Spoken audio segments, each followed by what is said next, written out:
Oui. Donc, vous dites ici, ça, ce sont les dépenses qui concernent l'enfant. L'enfant. Liées à l'enfant. Ce qui est en rouge, et ça c'est pour la gestion. Gestionnaire, les EB. Oui, le et ça, c'est pour. Ça, c'est pour. Non, le E, c'est ça. Et ça, c'est pour la maison pour être ou bien, c'est la structure qui garde l'enfant.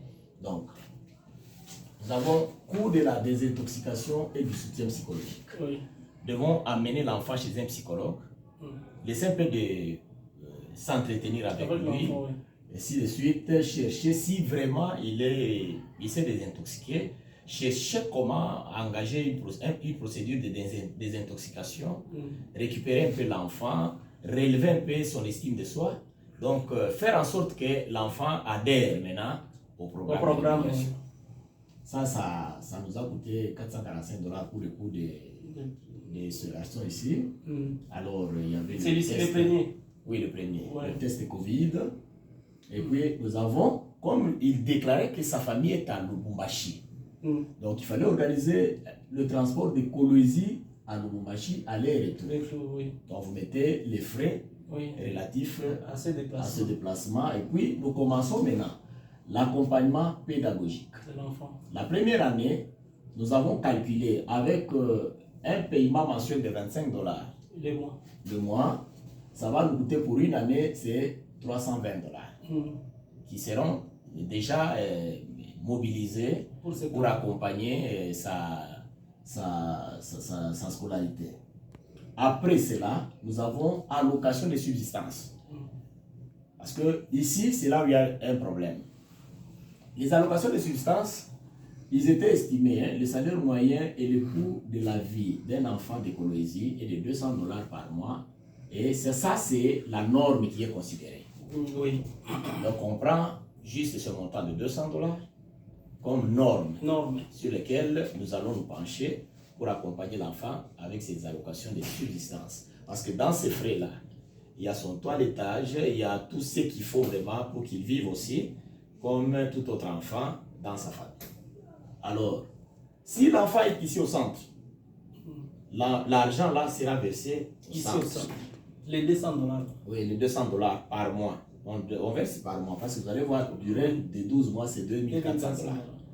Donc, on verse là, ici. Et puis, nous avons l'équipe de jeu, tout ça, et l'amener de temps en temps pour le faire oublier le milieu de la mine. Parce que moi, le petit là, je l'amenais même au stade. Nous avions aussi, une fois, on est parti voir au stade Manika, la rencontre de Mazembe qui jouait contre Blessing. Nous étions là, on a suivi la rencontre. Donc, que l'enfant ait confiance de son gestionnaire, qu'il oublie un peu le milieu là de la mine. C'est comme ça que ça, c'est la politique qui ressort de cela. Ça, c'est la première année. Et toutes les dépenses qui seront dépensées, qui ont été dépensées pour cet enfant pour la première année, c'est de 3257 $. Alors, ici, maintenant, c'est les dépenses liées aux activités du gestionnaire. Premièrement, il y a l'évaluation immédiate en personne, visite en famille, tout ça. Donc, le gestionnaire, parce que d'après les dernières formations qu'on a reçues, nos centres ici ne sont plus des centres qui doivent garder les enfants ici d'une manière permanente. Nous avons été classés comme des centres d'hébergement transitoire. Donc, notre mission est que, ayant des enfants à notre charge, nous devons chercher leur famille. Parce que l'enfant est mieux dans sa famille. C'est ça. Donc, en dehors de sa famille, en tout cas, l'enfant est exposé. Donc, nous devons tout chercher et faire tout pour réunifier l'enfant à sa famille. Alors, on fait la visite familiale. Si l'enfant vous dit, parce que moi, le mien ici, nous sommes même partis à Lubumbashi chercher son père. Mais c'est un vieux militaire là qui est irresponsable, qui, je ne sais pas comment il s'était retrouvé, l'enfant s'est retrouvé dans la rue. Il fallait chercher disons son proche parent pour avoir les informations qui peuvent nous aider à comprendre le pourquoi l'enfant s'est retrouvé dans des mines. C'est ainsi que l'enfant nous a amenés à la cité Manika, chez une de ses tantes. Il dit que non, quand l'enfant est arrivé comme ça, il nous a parlé un peu de la genèse de l'enfant. Et non, juste après le décès de sa mère, voilà, il y a sa tante qui l'avait prise chez elle. Mais le mari de la tante n'arrivait pas à supporter l'enfant et l'enfant a commencé à subir une maltraitance.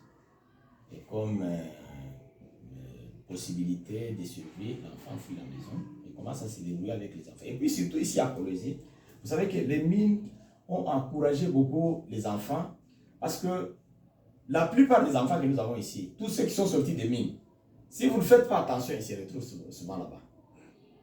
Pourquoi? Parce qu'ils ont cette indépendance. Il y a ceux qui arrivent à gagner même 10 000 francs, voire 20 000 francs par jour. Alors avec ça, cette indépendance financière d'un enfant, vous risquez vraiment, vous regardez si mais il vous échappe. Les idées sont ailleurs. Ouais, ouais.